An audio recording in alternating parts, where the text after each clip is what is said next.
qualities that wasn't up tonight. Wing it.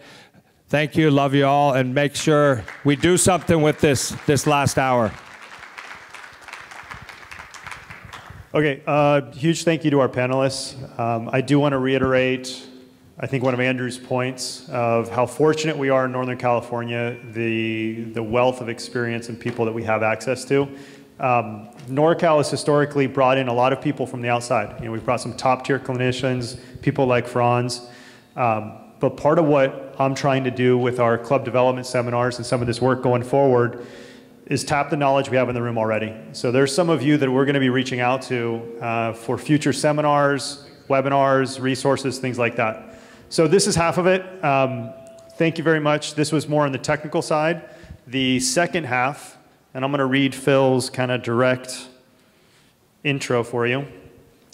Phil Wright is a Stanford undergrad, Santa Clara Law School, labor and employment specialist, former college soccer coach, and a longtime youth coach. That's a pretty modest introduction for Phil, so I'll add to it. He's a former chair for U.S. Club Soccer and one of the I think architects, I would say is a good word, of creating what U.S. Clubs begin. And I think it's rare in our industry to find somebody that has both the soccer side of things and has the credentials and respect on the field as a soccer mind, but also the abilities off the field on administration and governance and those sides of things. So we're very fortunate to have Phil come and talk to us a little bit. So take it away. Thank you. Oh, sorry, forgot one thing. Those clubs that are the grant clubs, just another reminder, you do need to sign in with me in the back if you're one of the grant recipient clubs. Thank you. There you go. Good afternoon. By the way, on the way down here, okay, now my glasses are not there. This would be really fun if I don't have glasses because I can't read. How many of you are at that age where you can't see anything? Yeah. Oh, see, in my pocket. So Andrew was talking about winging it and impromptu, so I'm going to be even more impromptu a little bit than them. I may decide to come down there and wander around a little bit because I want to just chat with you for 20 minutes, maybe 30 minutes, identify some of the things that I think you, if you're a board member or even a DOC, need to be aware of from not the standpoint that Andrew and Hugo just talked about, which was clearly much more exciting and interesting. I would have rather listened to them than me as well. But we're going to talk about some of the business aspects of running a club, some of the liability aspects of running a club. I was telling Hugo when we were just walking out, so you can know that I relate to you, is this weekend I had one of those great experiences where my team played really badly on Saturday and parents complained to the board about my coaching, and then we played really well on Sunday and the parents said that I'm great again. So, you know, I've been with you. It's an up and down life.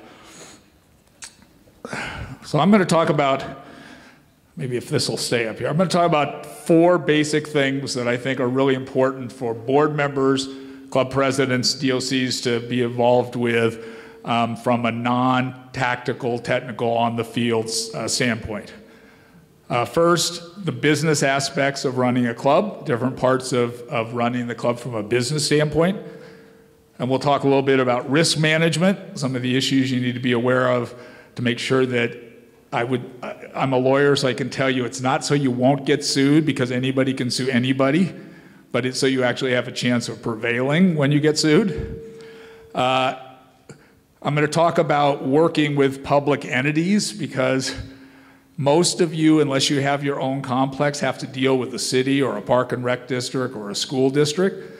And what Nick didn't mention is, in addition to my legal background, I just retired as an assistant city manager. I was in charge of finance, human resources, and IT. So I spent 13 years working in city government, so I can talk to you a little bit and try to give you some inside secrets of how to deal with that. And then we'll talk a little bit, and I think Andrew touched on it, but maybe I can end up reiterating the role of the board versus the role of the DOC. Sasha, nice to see you. Nice, by the way, nice to see so many people out here that I recognize. There's the coach that beat me on Saturday and got me in trouble. So that's all right. Your team played well, you deserved it. All right, so like I said, I'm gonna do this at a pretty high level because I'd really like to be able to engage in a conversation and let you ask me questions a little bit. How often do you get a lawyer that charges $260 an hour for free? So, you get to ask me questions. You can tell me about situations that somebody else faced, and we'll all know you're talking about yourself, but that's okay. All right, so on the business side, I think it's really important for board members in particular to understand that as the game continues to develop and you want and expect more out of your DOCs and more out of your coaches, that you as a board member have got to take the lead in the budgeting, in thinking about all the revenues and expenditures, where they're coming in. One of the things a lot of people don't think about is deferred maintenance costs. So that if you have a complex, people will develop a complex. We had the same thing happen in the city. I was constantly complaining to the city council. They would build things all the time, and they would say, Phil, go find me $10 million to build a park. And I'd say, well, you can't build a $10 million park with $10 million because you're going to have to replace things, right, in 5 years. So you got to have some money to replace things. You got to pay attention to that when you're developing things. Even if you're building a simple thing like a clubhouse, right, you have to put money away. The plumbing's going to break, right? The air conditioning is going to need to be redone. So you have to think about that, and the board should be paying attention to that. And then the marketing. Those are really the four big areas that I think board members should focus on a lot when they're trying to look at the business aspects. All right, so I'm just going to say very high level here. Risk management. The number one thing I want to talk about in risk management has nothing to do with legal liability. I'm writing an article right now called The Moral Aspects of Youth Coaching. Because I think we have a moral responsibility. We are working with young people. Okay, we owe it to them to take care of their physical health and their psychological health. It's very obvious right now in the world that we have significant problems in youth sports. We can't sit here and say, oh, it's gymnastics, because it's not just gymnastics. Swimming's about getting ready to get hit with a huge, major bunch of bad publicity and litigation. And we've had our share in the soccer world. So it's more than a legal issue, it really is an ethical issue to me. So physical health, what I like to talk to people about is, particularly on the girls' side, because I started the Stanford and the Santa Clara women's programs, and I think most of you have heard about the Santa Monica study. If you haven't heard about the Santa Monica study, you need to read about it, because they have done a study that can reduce ACL injuries in girls by 60%. And if you're not doing that, or something similar that somebody has approved who knows what they're doing, I'm going to be the expert witness when you get sued. Because when there is information out there in the general public that says you can reduce ACL injuries by 60% and you don't do it, okay, that's what's known as negligence. Okay, so negligence is a legal theory that says, number one, do you have a duty? So is there anybody here that doesn't think we have a duty to our players toward their health, physical and psychological? Good. So you have a duty, and then the question is, did you breach that duty? And when they look at whether you breached the duty, they say, well, what would a reasonable person do in this situation? Okay, and if you had statistics that said I could keep an injury reduce an injury by 60%, I think a reasonable person would make sure they did that warm-up. So look, we've all been there. I've been there. You get to practice, you're late, you got a lot of things, you played badly on Saturday, you want to do stuff on Tuesday to improve the way your team plays, you decide to skip the warm-up just a little bit or cut it short or do whatever because you got something you think is more important. Okay, I will tell you there's nothing more important than your players' health and safety. So make sure you pay attention to that. And it doesn't help to just defer that to somebody else. So if your club says, we've got this person, they do all of our physical stuff, that's fine, but you better make sure that person has the certification, the training, and you're still responsible for paying attention to what they do. Look, I have a very close friend of mine who will not be named, who I love dearly, who I've coached with for years, and I had to have conversations when I was the DOC of the club when he would be doing training where kids were being carried on each other's back, running around at ages where it was just a lawsuit waiting to happen. Because yes, I did that when I was 14 and 15. My coach had us do that. Okay, but the world has changed. Okay, so you have to pay attention to that stuff. Psychological help. It's great to see Positive Coaching Alliance here because I was actually going to give them a shout out. Whether that's the group you use or whether it's one of these soccer parenting groups. So I have mixed feelings when I talk about this. I told my wife on Saturday night that I think we have some parents that are trying to raise marshmallows, if you know what I mean.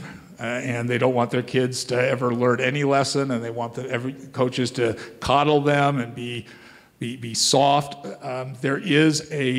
There is a fine line balance between pushing your kids, okay, and abusing your kids. You know, I'm fortunate. I'm married to an elementary school teacher, so a lot of times I will ask her, am I asking too much of kids these age? Because she knows more than I do.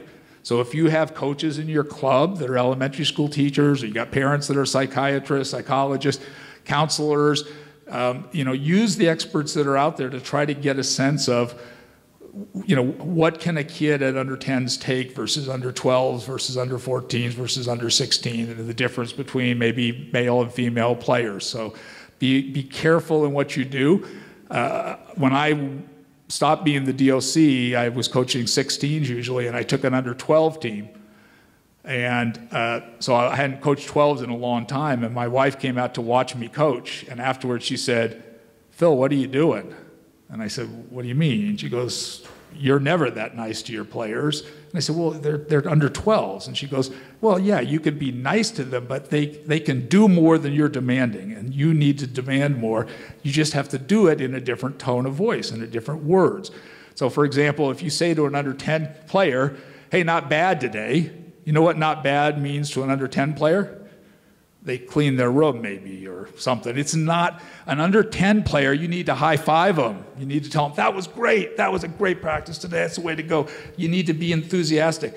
You know, there's different ways of making sure that you're relating to them on a psychological standpoint. But pay attention, because the statistics out there say somewhere in the range of 10% of kids either have been abused or are being abused. So if you have, where was the 1,800 person club, right?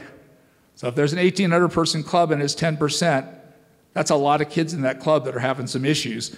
And if you end up screaming at them or yelling at them, that can break them down completely. So pay attention to body language of your kids, pay attention to reactions, pay attention to whether they're isolating themselves on trips or in practice.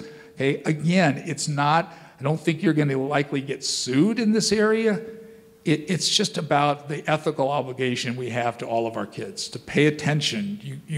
You know more about kids than maybe you let on, because most of you, and I see some good people here like Mr. Menjivar, been doing this as long as me. You know, you get a good sense. You can tell when something's going on, okay, and you can't ignore that.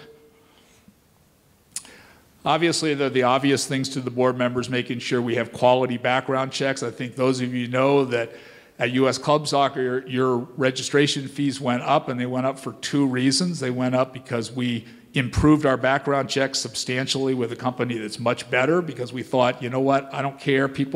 We think our members will pay to make sure that their coaches are getting, you know, complete background checks. Don't let coaches on the field with your players until that thing comes back, unless you have somebody there watching them. That's just a lawsuit I can't defend. And then the second thing is as you know, everybody who's in U.S. Club Soccer, which is all of you NorCal, you have to do the sideline doc medical training, which is not training to become a doctor or first aid. It's just to be able to at least identify concussions and sprains and broken legs and things like that. So we thought that was important as well. So that's my health and safety discussion. And I'm going to get done, like I said, early, so we have time for talking. Working with public entities. By the way, I'm in your shoes right now because I'm starting a startup company and I'm trying to get facilities at community colleges, and I have a bit of an advantage because I've worked with public agencies. Because here's what happens when you work with a school district or a city or a park and rec. You always have to start with somebody who cannot make a decision. Okay? And if you piss them off, you will never get a good decision. Even though they cannot make a decision and there might be 2 or 3 rungs up before you get to the person who gets to make a decision, you have to treat them with respect. Okay? The better you treat that facility aide who takes your first phone call, the better chance you have of actually getting a facility, because they will tell their manager, oh, Phil's really a nice guy. He was really nice to me when he talked to me. Okay? Look, I just submitted an application. I waited about 3 weeks before I called the person. I said, hey, I just want to check and make sure you got my application. And she said, oh, yeah, we got your application. I'll be getting to it in about 3 weeks. This was 3 weeks after I submitted. Now, look, smoke was coming out of my ears. I was like, are you freaking kidding me? It's 3 weeks and now you're going to get to it in 3 weeks? I said, oh, thank you very much. That's really appreciated. Okay, then I called Joe Supe, who is the coach at this college, and I said, Joe, I got a little bit of a problem, okay? Don't make her mad, but can you see if you can maybe help? Just because I was just trying to get the actual application. I had to submit an email asking for the application, right? I hadn't even submitted paperwork yet.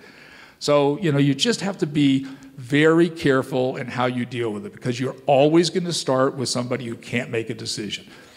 Don't go over their heads without being very careful. Okay? You think it's cool. You call, oh, I know the director. I know the athletic director. I know the president of the university. Okay, unless you have really, really good juice where the president can tell the aide, make this happen, the president's going to call and say, hey, I got a call from Phil, and he just wants to know what's going on with that application he submitted 3 weeks ago, and that application just goes to the bottom and doesn't get seen for another 3 weeks. Okay, so, you know, this for most of you, this is common sense. You know, one of the things I love about soccer is a lot of us are a little bit old-fashioned. Some of us come from different countries, and we understand please and thank you and respect for our elders and a lot of things that I think are important. That's really what I'm talking about. Okay? These are people who don't necessarily get treated very well. They work hard. They don't make a lot of money. They got a lot of things on their plate. And you're not their boss, so you're not the first person they're going to react to. So if you treat them like you would want to be treated, and you know, you're reasonable in your follow-up. You don't call them every day. You know, you wait a week and then you call just to check, or you send an email. And I can tell you, I'm leaving tomorrow for Southern California because the reality is, I got to get in their office. I got to see them. I got to shake their hand. I got to say hi. Thank you for your help. I still think the old-fashioned way works. I know when I worked at the city, when people came in, and I saw them and I met them and they talked to me about what they were doing. You know, somehow you decide, oh, you know, that person was pretty nice. Let me see if I can make that happen. Okay, so, you know, don't. This is a good lesson for our kids too, because I don't know about you, but I'm having a hard time with my youngest kid getting him to understand that he can't just do everything via email, that he, you know, or text, that he might actually have to go someplace to get a job and actually talk to somebody. So, you know, I just think the old-fashioned way is really important. Go to the school district, figure out, and don't ask for the people at the top. Figure out who's the person that's going to have to do all the work if you get their facilities, and get them on your side, because if they like you, that's how it works. All right, probably stuff you already knew. By the way, one of the things I forgot to say at the beginning is knowing the experience of this group you're going to know 90% of what I say today, maybe 95%. If I can give you 5% extra, then that's all I ask. I go to a lot of these things. You're not going to learn a bunch of new stuff. Hopefully, you're going to just maybe learn a different way of looking at it. Okay, so that's the third. Parent education. So one of the things that you have to really pay attention to, I think, as a board member, is being involved in the parent education, making sure that you have policies and procedures in place so that parents parents pay money for our kids to play for the most part. And a lot of times they think that means that they get to tell you what to do. And I have to explain to parents, when you pay money, what that means is you have a right to be heard. And they do have a right to be heard, and we should listen to what they have to say, particularly if young coaches need to be trained, especially young coaches who haven't had their own kids yet. A lot of times they don't really understand what it's like to be a parent.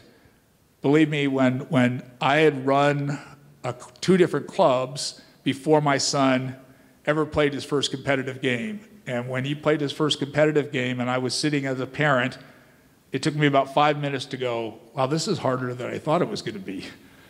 And I actually had to go down to the coach had asked me to sit next to him. And after about 5 minutes, I went, no, I need to go sit at the end of the field. Because, he played my son at left mid. I mean, what was he thinking? And then he subbed my son. And my blood pressure went up right away. Right? And so I realized, wow, this is, and I've been coaching for years, but you just don't realize as a parent it's different. So you have to have policies. We have a 24-hour rule in our club. Like I said, we played badly on Saturday. I got 2 emails on Saturday. My response to those 2 emails was, we have a 24-hour rule. I'll talk to you about it tomorrow. Because if I had written anything, it wouldn't have been nice. Right? So it was better for me and better for him. So make sure you have your policies in place. Let me talk lastly about something that just happened very recently, and I want to make sure everyone understands this. So effective February 14th of 2018, the Congress passed the Protecting Young Victims of Sexual Abuse and Safe Sport Authorization Act of 2017. This new, it's actually an amendment to a couple old statutes, but this new statute now makes all of us as coaches and as board members mandatory reporters under the law of any sexual or physical or emotional abuse, just like a teacher. So you have a legal obligation to report within 24 hours if you know or suspect sexual, physical, emotional abuse.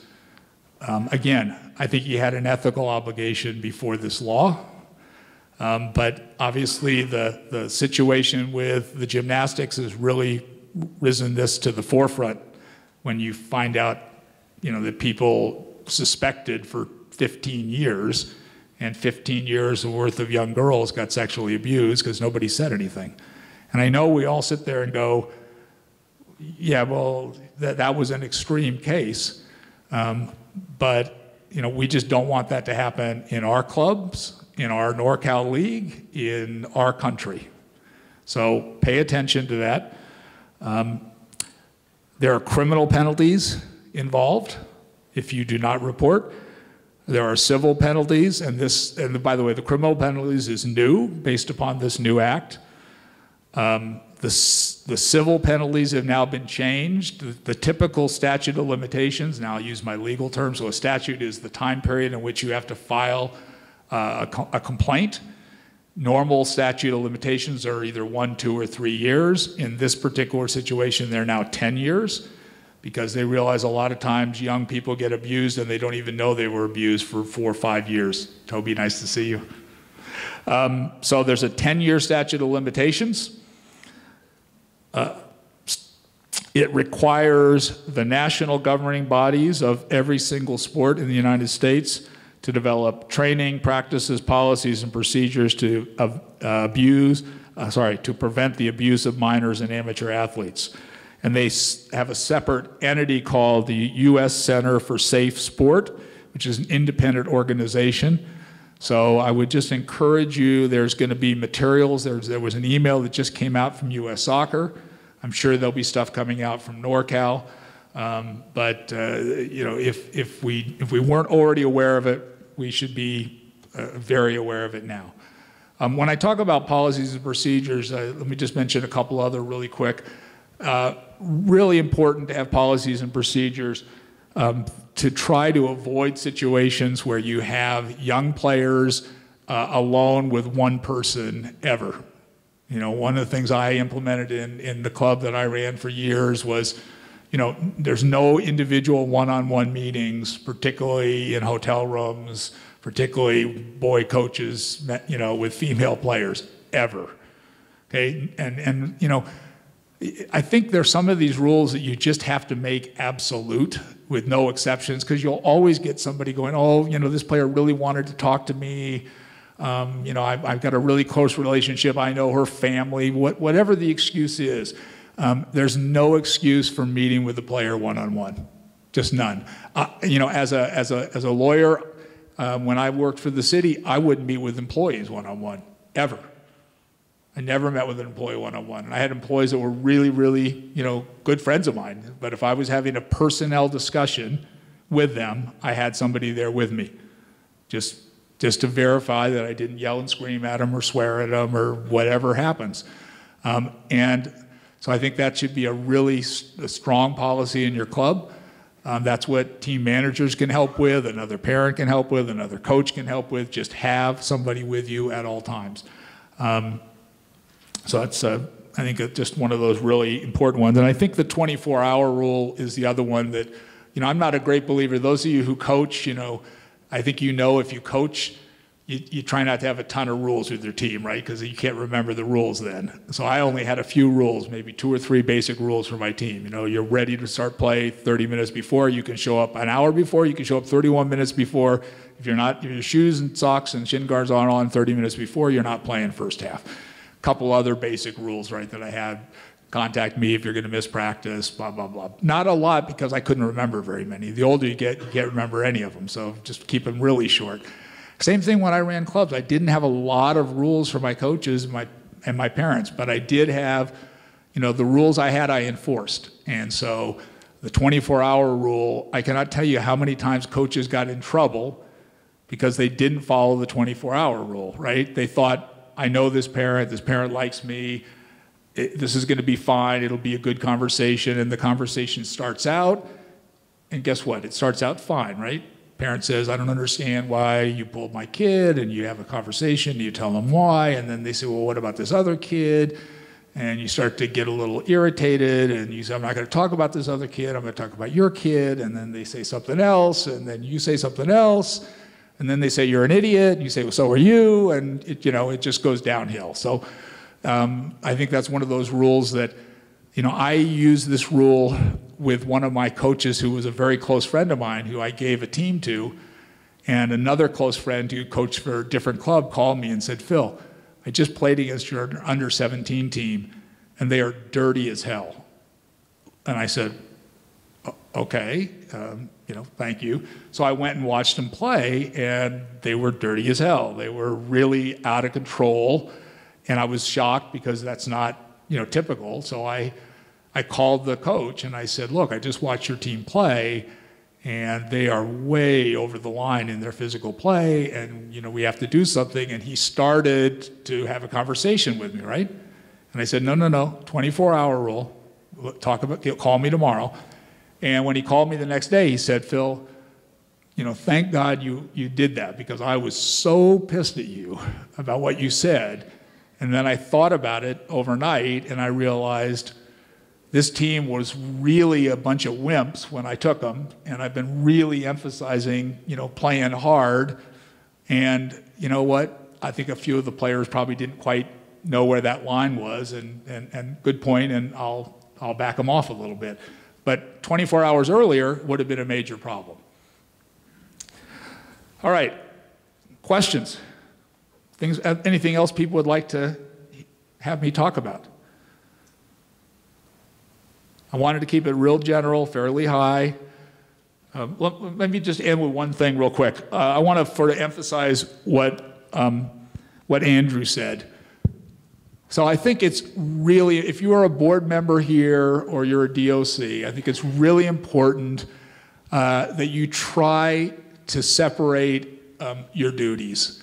You know, what we're asking of DOCs these days in managing their coaches, in managing the periodization of the technical training and the tactical training, the number of things that we need them to do on the field, paying attention to, you know, the sessions that everybody's doing.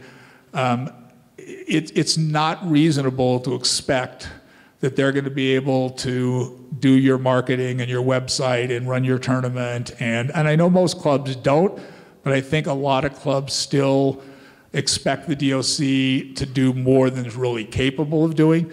Your DOC, on the other hand, if you're a DOC, you have to be involved in the budget. You have to be involved in the tournament. You have to be involved in the marketing. You have to help your board with your expertise about, you know, what your club is about, so that they can go out and promote your club the way you want it promoted. But you as board members really have to help and manage that aspect. You know, my frustration, and one of the reasons I finally stepped down as being a DOC, was I had written out when I started 10 things that I wanted to accomplish.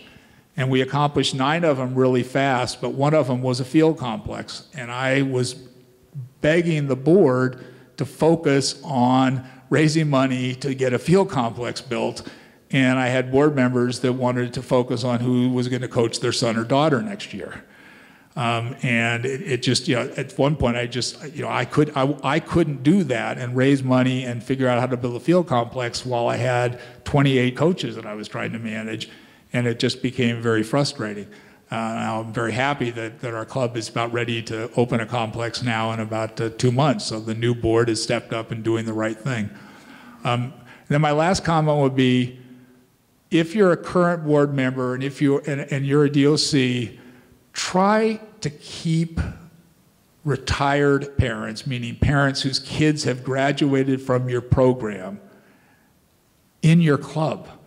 You know, my ideal board would have 3 parents of current players, 3 parents of players who used to play in the club, and then some independent people who have expertise. You know, I've been on, as a lawyer, I've been on American Cancer Society board and Society for the Deaf. Why? Because I had many people in my family who died of cancer, and I had a grandmother who was deaf. That's what usually happens, and they want a lawyer, they want a doctor, they want a business person. We're no different. You're a nonprofit soccer club. You need to have people on your board with expertise. They don't have to have ever played soccer. They don't have to have ever had a kid in your club. But think about those independent people and really think about keeping the parents, when their kids leave, staying in the club, because that's a lost knowledge. Yes, there was a question in the back, I think. Just wondering if you have an opinion on clubs as employers versus 1099? Of course, especially since I'm a labor and employment attorney. So, you know, lawyers can speak out of both sides of their mouths, right? So the answer is always it depends, and you ever call a lawyer.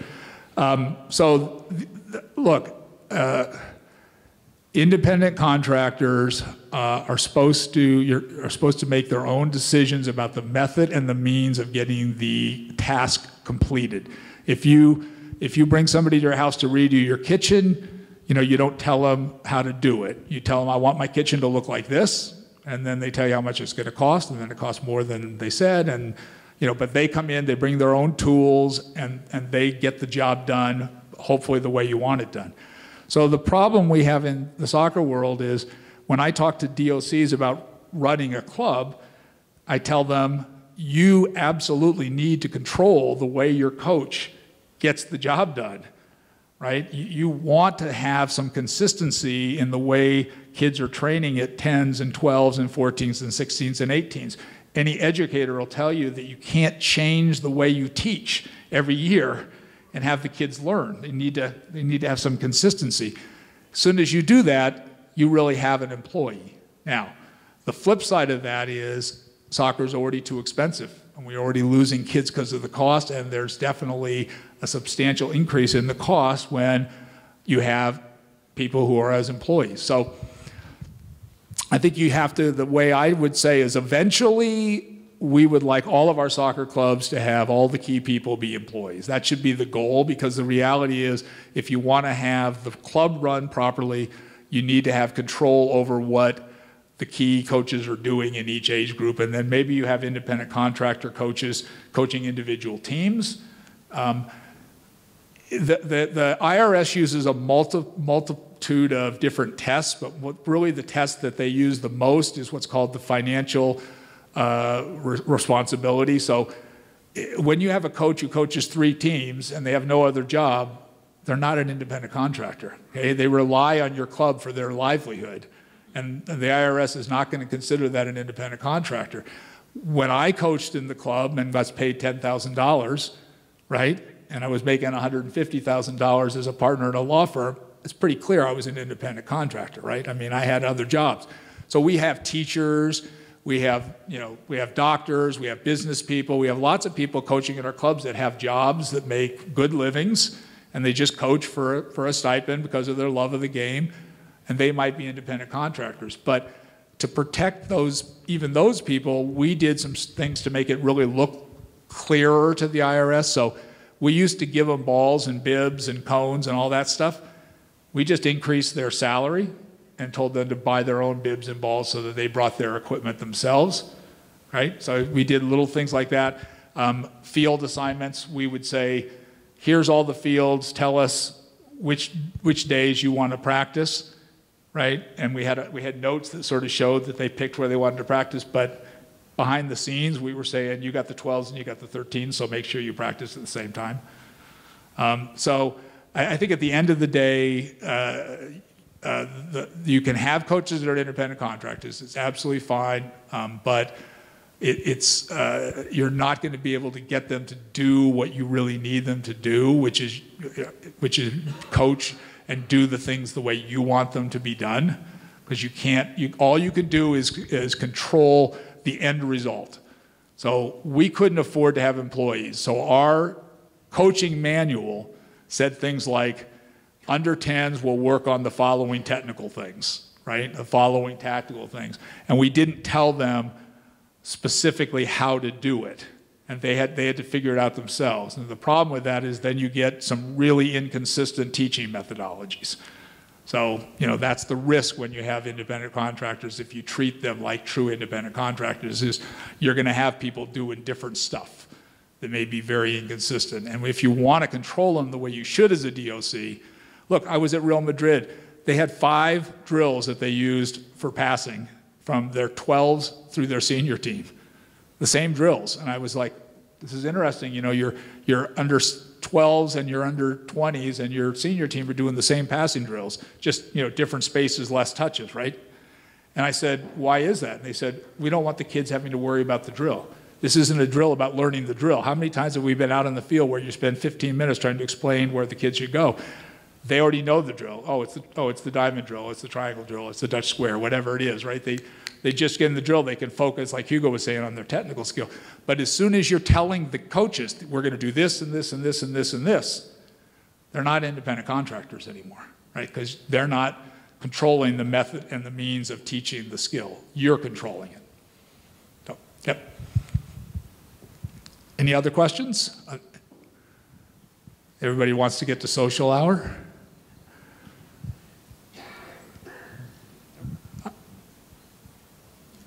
Yeah, go ahead. Can you talk about insurance? Sure.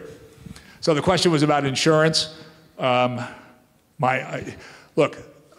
no offense to anybody here who's in insurance, but insurance drives me crazy because they never lose money. If they have to pay out, they just charge you more the next year. It's a great gig if you can figure out how to get in it. Yeah, I mean, you have to have good general liability insurance. If you're running a tournament, depending on where you are in the country, you might want to have tournament cancellation insurance. If weather doesn't happen so much in California, but in other parts of the country, they absolutely have to, because they could have a $500,000 tournament that gets canceled because of a thunderstorm, and so they have insurance in that area. You should have D&O, directors and officers liability insurance for your board. I would certainly encourage that. What? Where do you get that? You can call probably any broker, and here's my rule for anything, whether you're hiring a lawyer, a doctor, or an insurance person. Call 3 different people and get 3 different quotes from them, and then interview the 3 people and figure out which one you're most comfortable with, because they are personal relationships, and so you want to get somebody that you know. I mean, I talked to somebody about insurance from my company, and he listed 17 different insurance policies that he thought I needed to have, and I went, thank you very much. And then I talked to somebody else, and he said, well, there are 17 that you could have, but here's the 3 you should have. And I said, okay, well, I feel a little bit more better with the guy that's actually telling me what I need versus what he wants to sell me. So that just becomes a personal. But you're going to have workers' comp, obviously, with the people who are employees. So if you have employees, they have to have workers' comp insurance, which is, by the way, very helpful because you can't get sued except for under workers' comp court. Yes? Yeah, one of the things that's really important is that sexual molestation, harassment is not covered under general liability. So it's actually an additional clause that you have to check off. Insurance companies will charge you for it, but you better have it for your board, because your board is not protected. If your coach is involved in a particular behavior, and guess what? It's not just the coaches and the club that's possible, but the board could be sued as well. And individual board members could be sued if you don't have that protection clause. So it's just something important to point out. Yeah, he's absolutely right. So that you when you get general liability insurance, which you'll have to get for any of your facilities and all that, you should always ask, for in writing for anything that's going to be excluded from your general liability. So you get a list of everything that they think is excluded from your general liability. And then your next question is, okay, how do I get those things covered? Because they can be very, very expensive. The most expensive part of it oftentimes is paying your attorney. Do you have any info on grant writing or getting a grant? Do I have any info on grant writing? Well, yes, get a good grant writer. Look, amazingly enough, what I learned about grant writing when I worked for the city is that the best grant writers are not somebody who has a degree from Cal or Stanford or UCLA and happens to be able to write really well. It's the person who's the most knowledgeable about what you're asking for, because that's really what they care about. So, if you're asking for a grant because you're in a community that's underserved or doesn't have money, having someone write it from the heart, it doesn't matter if it's written in beautiful English. They really don't care. And in fact, like right now I'm doing marketing for my new company, and the first thing I've said is, I said, look, I'll write out the concepts, but I'm not the person to do this. We're going to find a mom who's going to be the type of person who wants their kid to come to my event. You write it the way that you would respond to it. So when, I know I've talked to the people on the foundation of U.S. Soccer, the U.S. Soccer Foundation, and they'll say, the best ones are not the ones that are written by the lawyer, or the person with the MBA. They're the ones written by the person sitting at their kitchen table talking about what they do in their community and, what it's like in their community for those kids, and what it's like with the fields they're playing on, and how few fields or how bad they are, and what they're trying to give their kids an opportunity to, get an education, that they came to this country. Those are the ones that the foundation goes, yeah, let's write a check for those. So yeah, so that's really the secret is don't worry about whether it's written in perfect English. Worry about it coming from here. Okay, that's your best bet. Can I just add on to that one real quick? Yeah, that's right. Nick has some expertise in this. Not expertise, but I'll recommend a couple things. One, Grant Writers, I think it's Grant Writing USA or Grant Writers USA holds workshops, and they have several a year in Northern California. It's like a day-and-a-half long workshop. I think it costs somewhere in the range of like $250 to $500 to do it, but it is phenomenal. And if you're from a low-income community or organization, I think they do provide some subsidies into the course. So it's very, very worth it. Grant writing is not rocket science. Don't be intimidated by it. It's very doable, like Phil's saying. We also plan on some of our future topics this spring and summer around fundraising for your club. So grant writing is one of those avenues, but also straight donation-based fundraising. So I have some people lined up that are going to give some presentations, and our objective is to kind of, we want to teach our clubs how to go find money a little bit more, because there's a lot of money that's out there, and we want to kind of teach you guys how to fish, so you're able to provide better facilities and resources and coaching and programming and all those kinds of things. So it's absolutely on our radar, and we want to push in that direction. Right here. Just two questions. One, do you have a recommendation on what your liability coverage should be for the sexual physical abuse?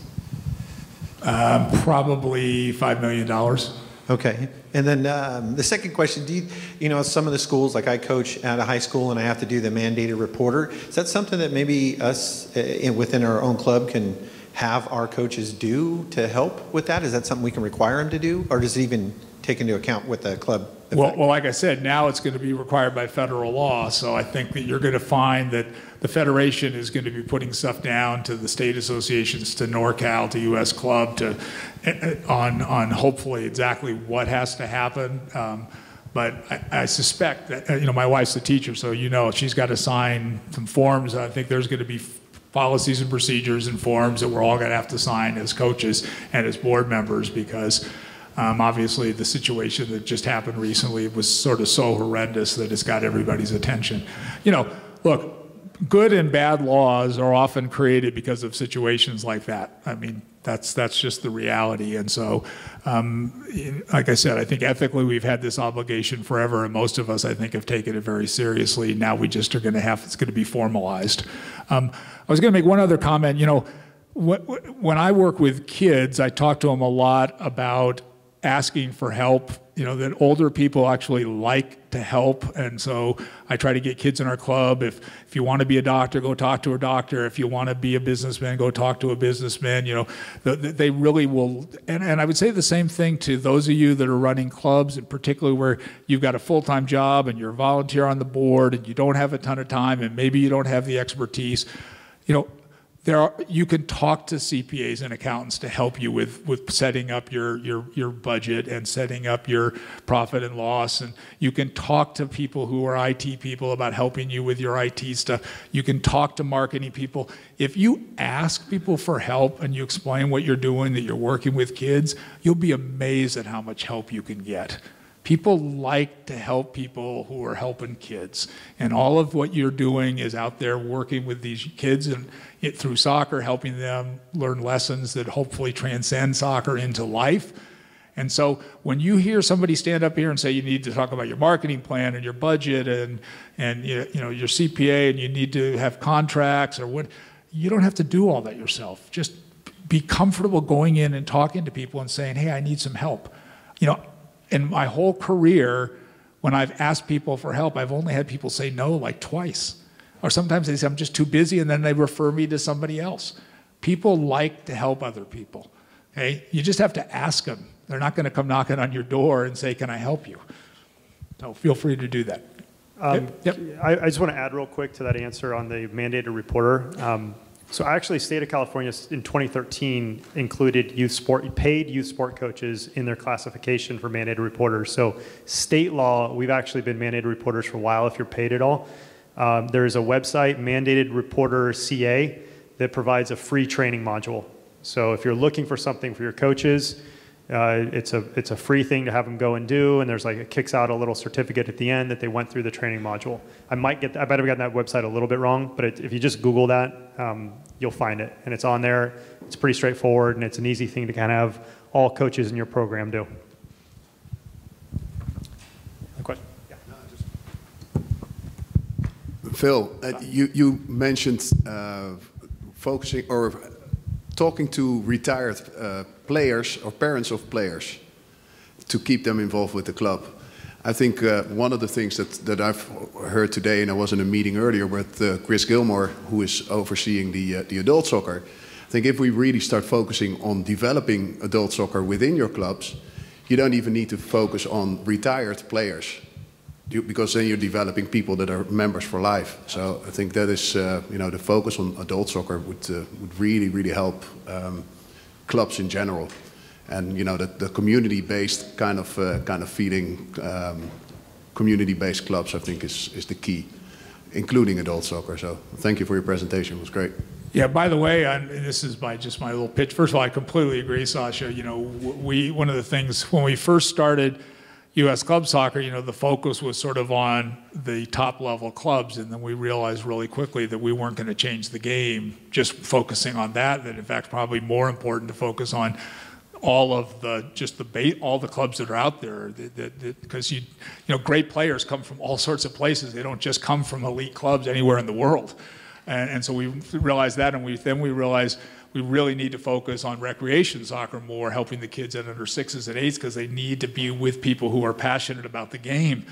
Otherwise they don't get the passion. You can't suddenly put them with a coach who's passionate at 11 years old. They're 5 years too late.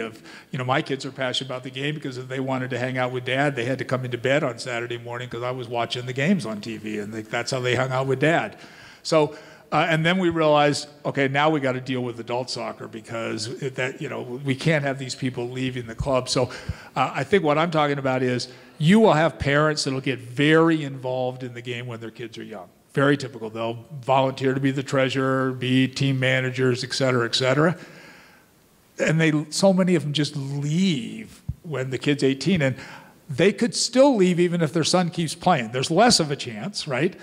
But so in addition to having adult soccer, you also need to reach out to those people and say, hey, just because your kid's going off to college, we still want you to stay involved with our club. I just bought a brick for our new facility, right? And I put Phil, Alen, Chris, Taryn, Steven, members of the club since 1986.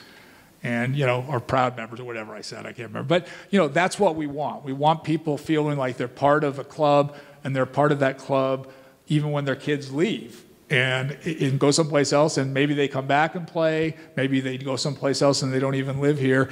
But we want to keep those parents involved to the extent that we can. And you have to reach out to them and make them feel like they're part of the club. The advantage at a place like Quick, right, is there's a clubhouse and they can come and they can drink beer and eat and hang out.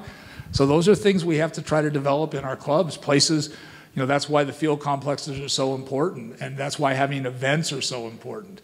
We have our banquet every year at the club that I ran for years, and every year we invite back certain teams. So we celebrate certain teams, right? So we'll have, the team that won something in 1990 gets invited back in 2010 for their 20-year anniversary, and you introduce them to the rest of the club. So you have to make an effort, right, to do it in our country generally, but it's an effort that's well worth it, because what happens is you get a couple people that get back involved, and then they talk to a couple other people who get back involved, right? And then pretty soon you've got a whole group of people. Our big thing is every 10 years, we pick the top 11 boys and the top 11 girls, or the top 22 boys and the top 22 girls from what they did after they left our club, and we put them, up on the board, these 11 versus these 11, these 11. So now the kids that are playing, they're saying, I want to be on that one in 10 years. I want to be one of the guys. I want to be Sasha Victory. I want to be Patrick Ianni. I want to be Keisha Bean. They want to be on that board 10 years from now after they've left, because they went off and played in college and signed a pro contract or whatever. So you have to do things to try to create that. Totally off subject, but I think it's important to mention. All right.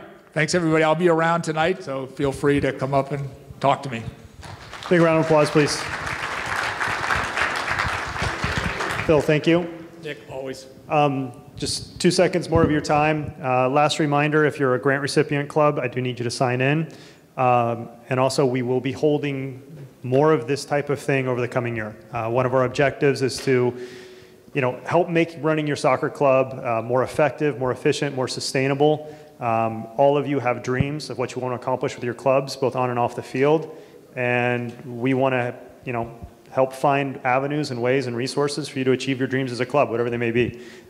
If you know people that are fantastic in a certain category, or someone that's been extremely successful in building fields, raising money, developing their club, all these different areas. I mean, Andrew talked about it earlier of all the different things that go into running a soccer club.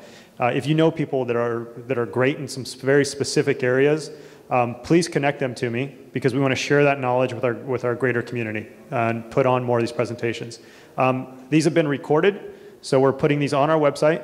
The presentation that Andrew had will be on our website as well. There's going to be a section around club development resources, and we're just going to kind of keep adding to that library.